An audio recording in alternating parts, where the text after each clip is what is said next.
여러분 안녕하세요. 오늘은 토성의 위성 가운데 하나에 대해 이야기해볼게요. 얼핏 보면 그저 작고 평범한 우주의 암석 덩어리에 불과해 보이지만 알아가면 알아갈수록 그 정체는 점점 더 기묘하게 느껴집니다. 그렇다면 포에베는 과연 뭘까요? 아직 태양계가 젊었던 시절에 남겨진 놀라운 유물일까요? 오래전 산산이 부서진 외행성의 파편일까요? 아니면 머나먼 다른 항성계에서 날아와 토성에 붙잡힌 성간 방문자일까요? 토픽에 오신 것을 환영합니다. 지금부터 그 모든 것을 알려드릴게요. 그럼 시작해보겠습니다.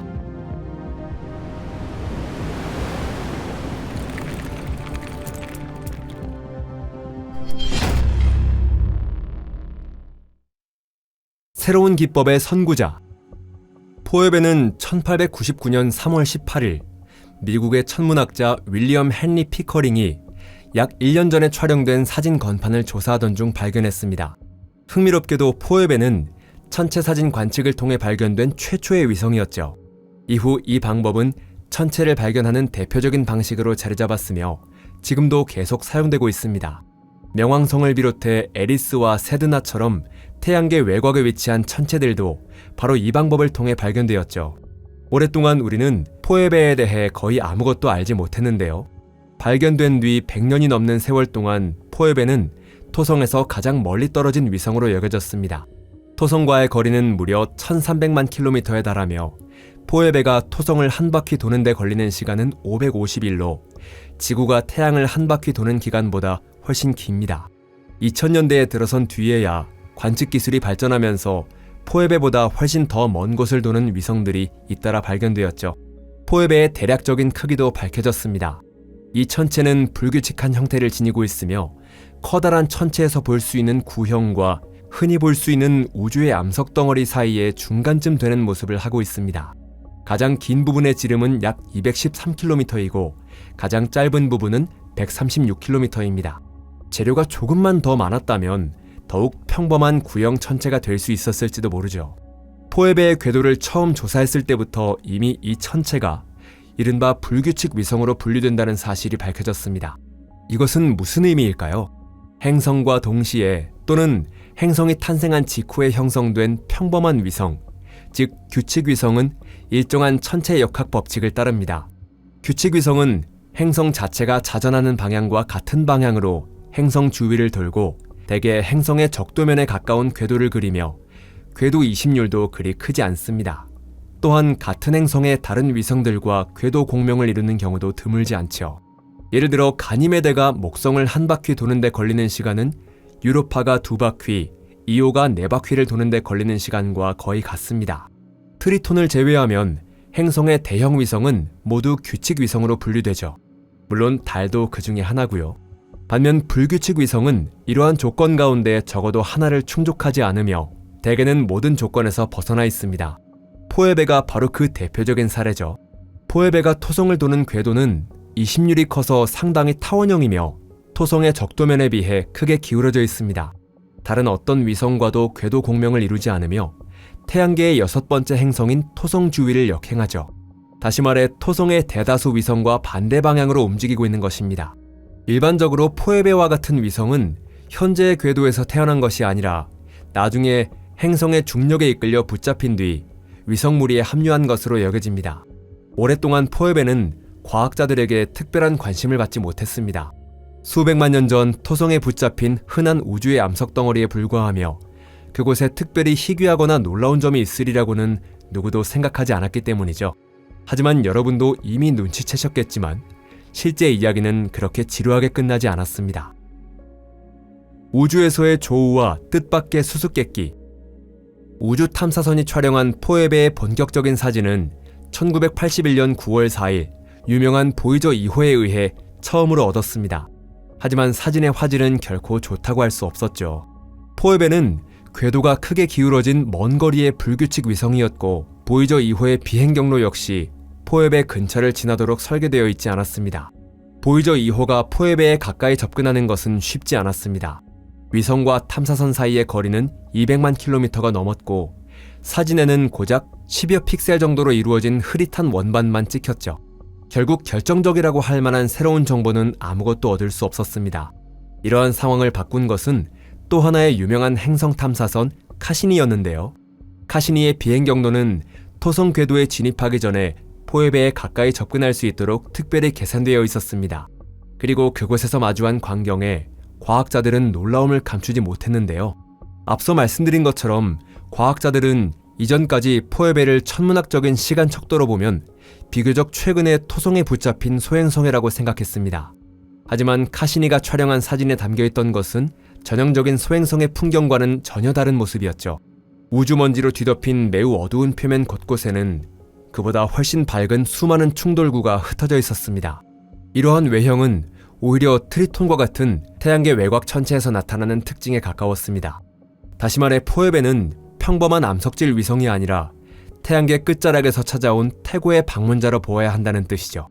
최초의 가설에 따르면 포에베는 이른바 켄타우로스족 천체로 여겨졌습니다.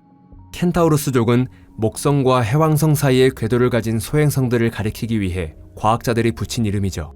이 천체들은 주 소행성대의 소행성과 카이퍼대 천체의 정확히 중간쯤에 해당하는 존재입니다. 거대 행성들로부터 강한 영향을 받기 때문에 그 궤도는 자주 불안정해지죠. 따라서 그 가운데 하나가 토성의 중력에 붙잡혔다고 해도 전혀 이상할 것이 없습니다. 하지만 이후의 연구 결과는 천문학자들을 다시 한번 놀라게 만들었습니다. 얼어붙은 세계. 카시니가 포에베에 관해 수집한 자료는 너무나 복잡하고 방대했기 때문에 이를 분석하는 데에는 수년이 걸렸습니다. 2012년에 이르러서야 연구진은 새로운 연구 결과를 발표했고 그 내용은 이 놀라운 위성에 관해 우리가 알고 있던 모든 사실을 다시 한번 처음부터 검토하게 만들었습니다. 연구팀은 새롭게 얻은 정보를 바탕으로 포에베의 내부 구조 모델을 만들었습니다.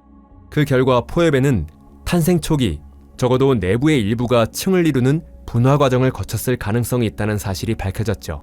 현재는 내부 물질이 어느 정도 다시 뒤섞인 상태이지만 여전히 서로 다른 층이 존재한다는 흔적을 확인할 수 있습니다. 완전한 행성만큼 뚜렷하게 구분되지는 않지만 우주먼지로 덮인 지표면 아래에 얼음층이 있고 중심부에는 암석으로 이루어진 핵이 자리하고 있습니다. 포에베의 구성 성분에는 토성 안쪽을 도는 규칙 위성들보다 광물이 훨씬 많고 얼음은 더 적게 포함되어 있습니다. 이 모든 사실이 보여주는 것은 포에베가 단순한 소행성도 켄타우로스족 천체도 아니라는 점이죠. 우리 눈앞에 있는 것은 그보다 훨씬 희귀한 천체인 미행성체입니다. 아직 태양계가 젊고 행성들이 막 형성되기 시작하던 시대의 모습을 오늘날까지 간직한 생생한 표본이라고 할 수 있습니다. 행성이 탄생하는 과정은 수 킬로미터 크기의 암석 덩어리로부터 수백 킬로미터에 달하는 천체까지 다양한 크기의 씨앗들이 끊임없이 충돌하면서 진행되었습니다. 이러한 천체를 미행성체라고 부릅니다. 포에베는 행성이 되는데 실패한 천체일지도 모릅니다. 내부의 층상 분화는 시작되었지만 그보다 더 크게 성장하는 데 필요한 재료가 부족했던 것이죠. 또한 탄생 직후에는 표면 아래에 본격적인 지하바다와 비슷한 물의 층이 펼쳐져 있었을 가능성도 있습니다. 하지만 이 천체에는 충분한 온도를 오랫동안 유지할 만큼의 질량이 없었고 결국 그 바다는 비교적 빠르게 얼어붙고 말았죠. 이러한 가설들이 사실로 확인된다면 포에베는 말 그대로 진정한 타임캡슐이 됩니다. 다음 단계로 성장하지 못한 채 탄생 초기의 모습을 그대로 간직하고 영원히 시간이 멈춰버린 귀중한 천체 표본인 것이죠. 무엇보다 놀라운 가능성은 액체 상태의 바다 또는 그와 비슷한 환경이 잠시 존재했던 그 시기에 원시 생명과 같은 무언가가 탄생했을 경우입니다. 그렇게 된다면 언젠가 우리는 무려 40억 년 동안 얼어붙어 있던 세포의 표본을 손에 넣게 될지도 모릅니다. 마지막으로 포에베에 얽힌 또 하나의 흥미로운 사실을 소개해드릴게요. 오랜 세월 동안 미세 운석이 포에베와 충돌하면서 표면에서 막대한 양의 어두운 먼지 입자들이 튕겨나왔고 이 입자들이 우주 공간에 쌓여 토성 주위에 독립된 고리까지 만들어냈습니다.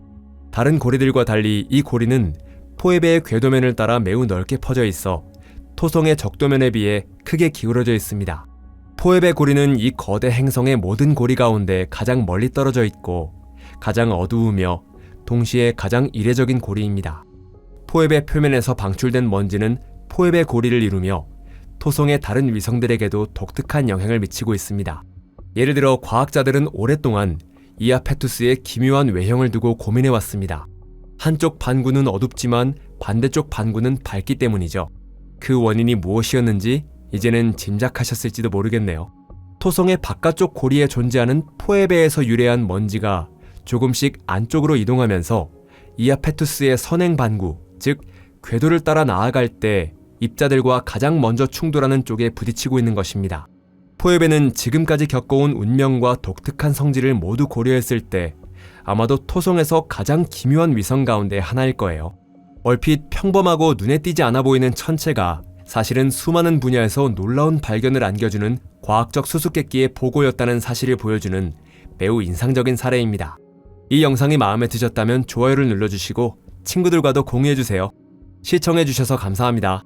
그럼 다음에 다시 만나겠습니다. 안녕히 계세요.